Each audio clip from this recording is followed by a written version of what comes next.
Continuando aqui, e como eu falo, né, gente? Já tô indo pro quarto vídeo aí de 30 minutos, né? Aproximadamente quase aí 4 aulas de 30 minutos que eu vou gravar para vocês, tá? A gente começa assistindo essa semana aí e termina na próxima, se for o caso, ok?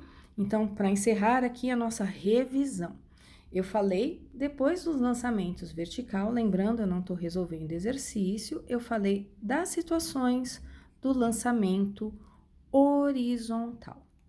E aí, o que acontecia no tal do lançamento horizontal? Então, eu tinha uma superfície, aqui, peraí, que eu vou tentar usar uma régua para fazer isso, porque senão vai ficar muito difícil para vocês entenderem o que eu tô falando, e essas situações já são difíceis aí por natureza para vocês entenderem. Então, eu vou tentar aqui usar uma régua para fazer os desenhos para vocês, tá? Deixa eu só posicionar aqui melhor na lousa.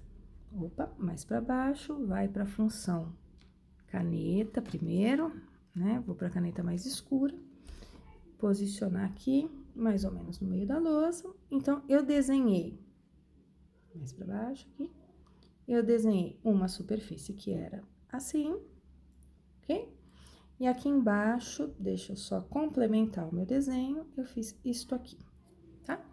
E aí, eu tinha um objeto que ele vinha se deslocando na horizontal, tá?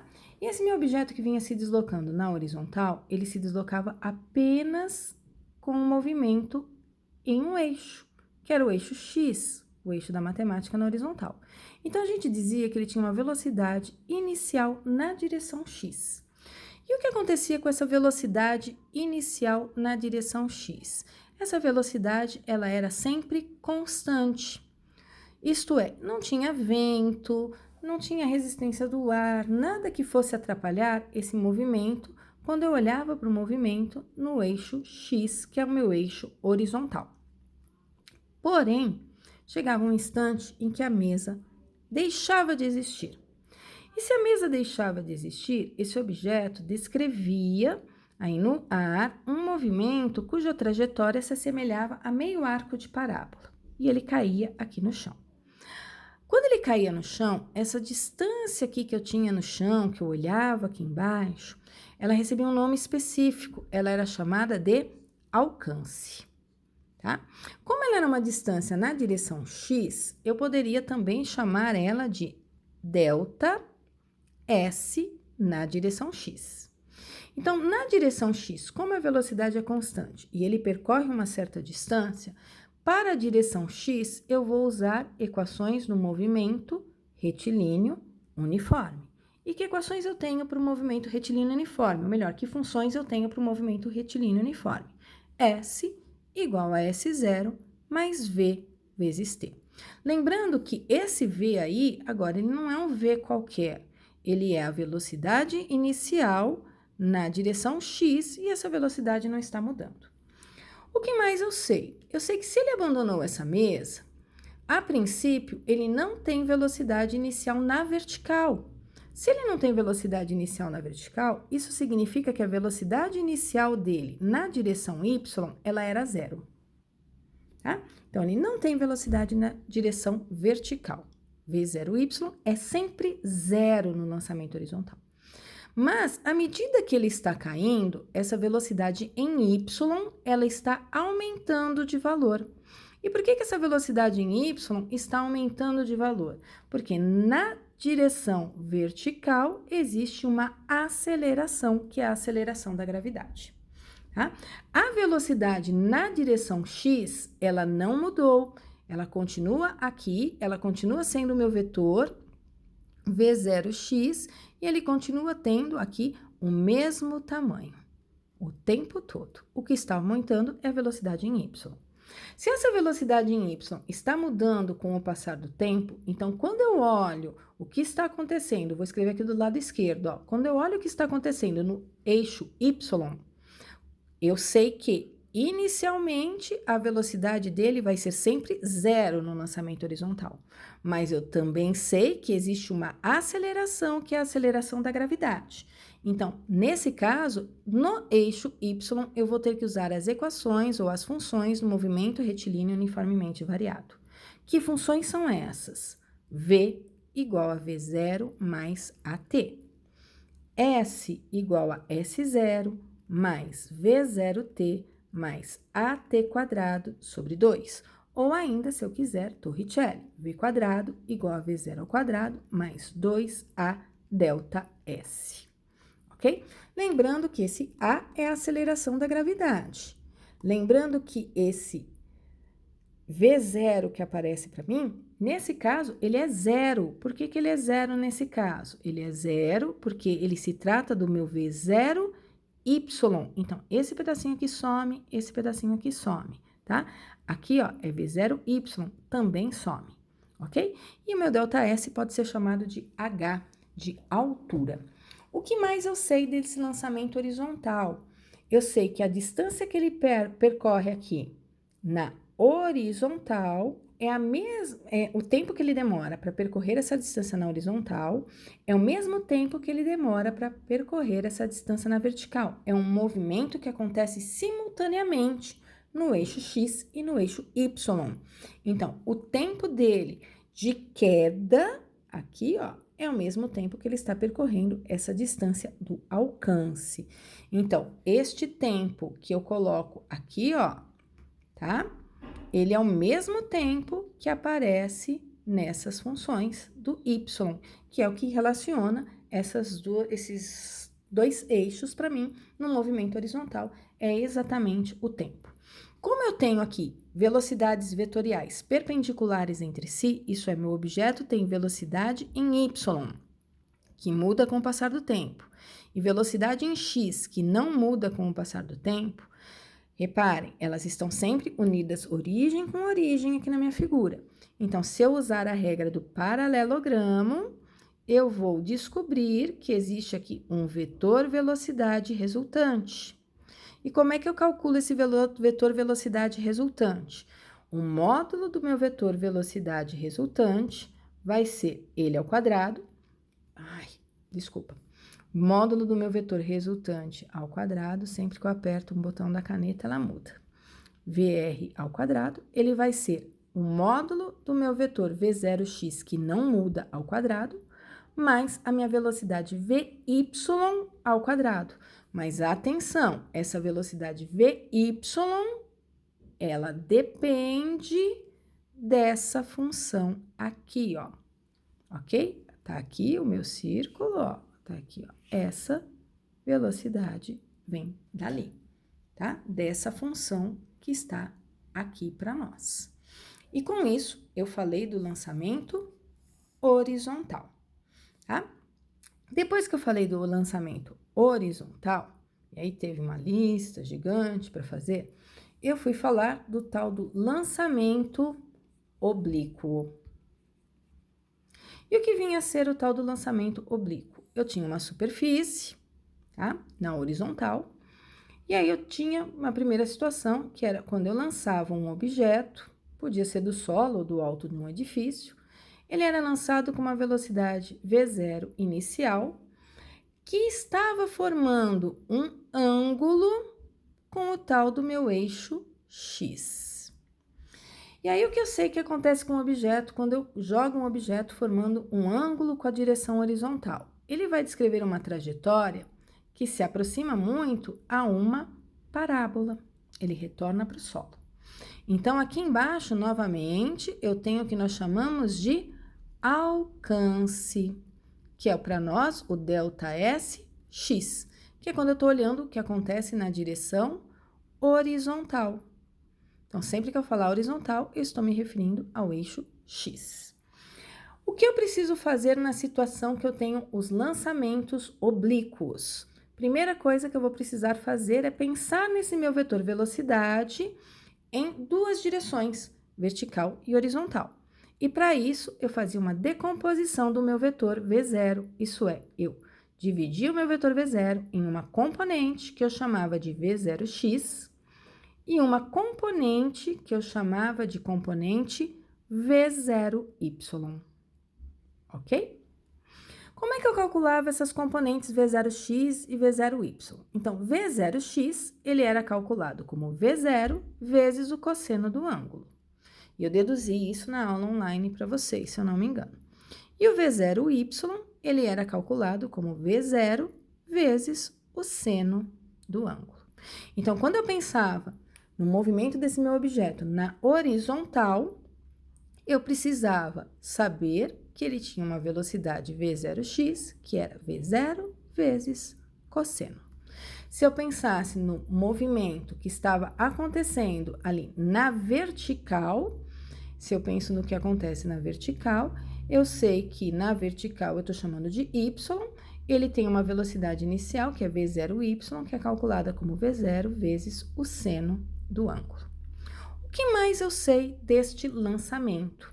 Eu sei que, à medida que meu objeto está subindo, a velocidade dele está diminuindo no eixo y, apenas no eixo y, tá?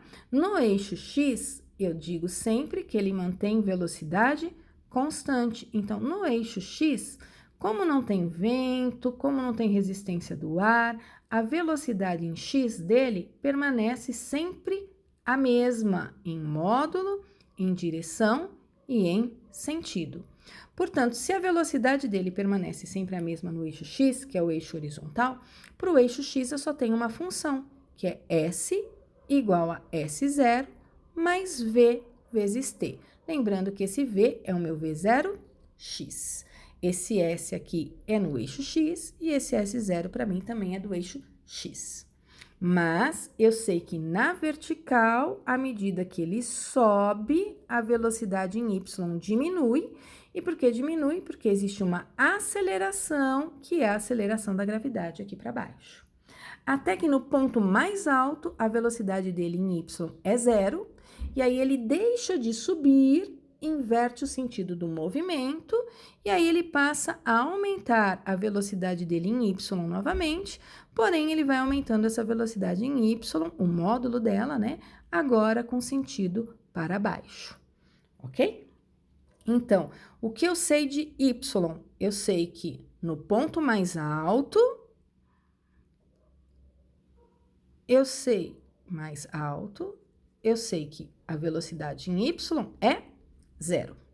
E eu sei que se trata de um movimento retilíneo uniformemente variado. Então, vale V igual a V0 mais AT, lembrando que esse A é a aceleração da gravidade, S é igual a S0 mais V0T mais AT quadrado sobre 2, lembrando, ó, que aqui é V0y e aqui não vale 0, esse V0y é calculado desse jeitão aqui. E se eu quiser, também posso usar aí Torricelli. Isso é, Vy ao quadrado é igual a V0y ao quadrado mais 2 vezes a aceleração vezes o deslocamento na vertical, que é o deslocamento em y, tá? Eu acho que aí a minha tela já não tá mais aparecendo. Deixa eu ver se eu consigo fazer essa tela subir aqui um pouquinho para vocês, ok? Agora acho que deu para visualizar aí a parte de baixo da tela, tá certo? O que mais eu sei desse lançamento aqui, ó? É muita informação, né, no lançamento horizontal, no lançamento oblíquo. Eu sei que para qualquer posição aqui que eu tenho, eu posso achar uma velocidade resultante, até aqui em cima, tá? O que mais eu sei? Eu sei que o tempo que ele demorou para subir e descer, aqui ele estava subindo, aqui ele estava descendo, foi o mesmo tempo que ele demorou para percorrer o alcance x. Então, quando eu penso na minha função, nas minhas funções todas, eu tenho que levar em consideração que este t aqui em particular é o mesmo t que está aparecendo nas outras funções, porque se trata de um movimento que está acontecendo de maneira simultânea no eixo x e no eixo y.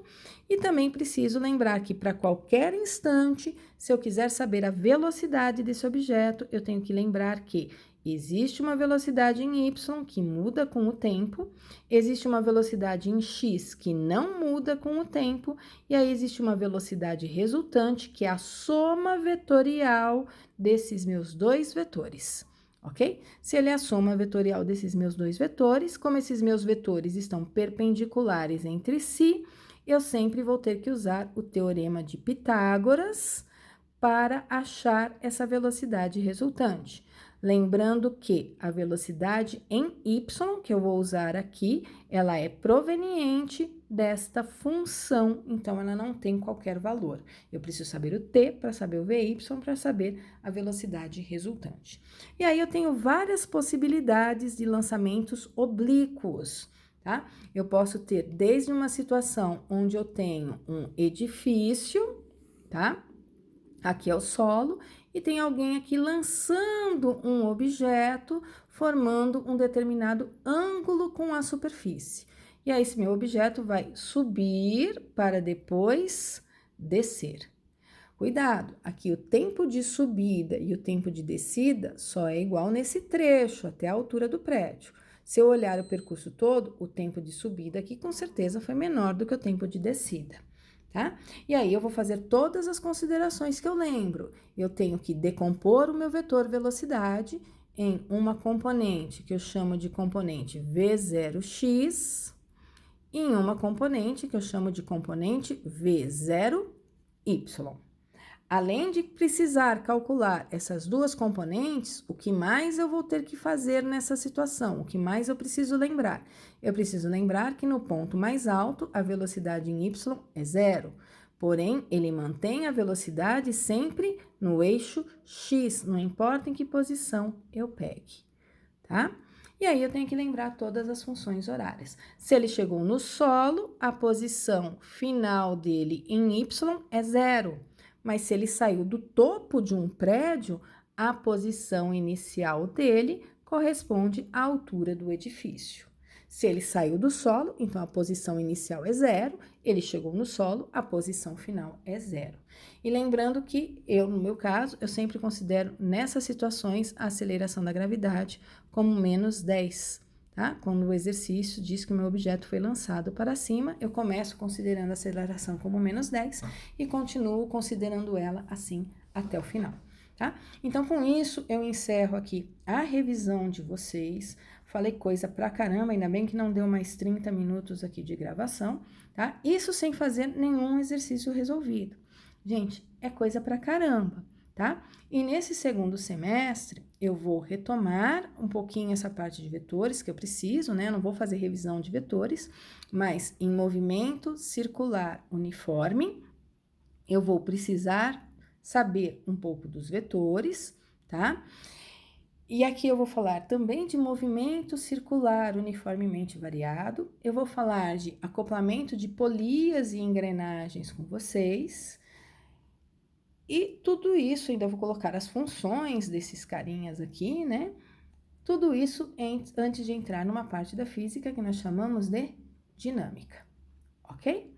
Então, aqui eu encerro a minha aula e até as próximas gravações com outras aulas para vocês. Um grande abraço a todos. Foi cansativo para mim e eu sei que vai ser cansativo para vocês também assistirem essas aulas de revisão, porque elas ficaram bem longas. Mas eu não tenho muito o que fazer em relação a isso, tá? Então, para essa semana, nós temos essas aulas aí de revisão para serem assistidas. Um grande abraço a todos e até a próxima aula.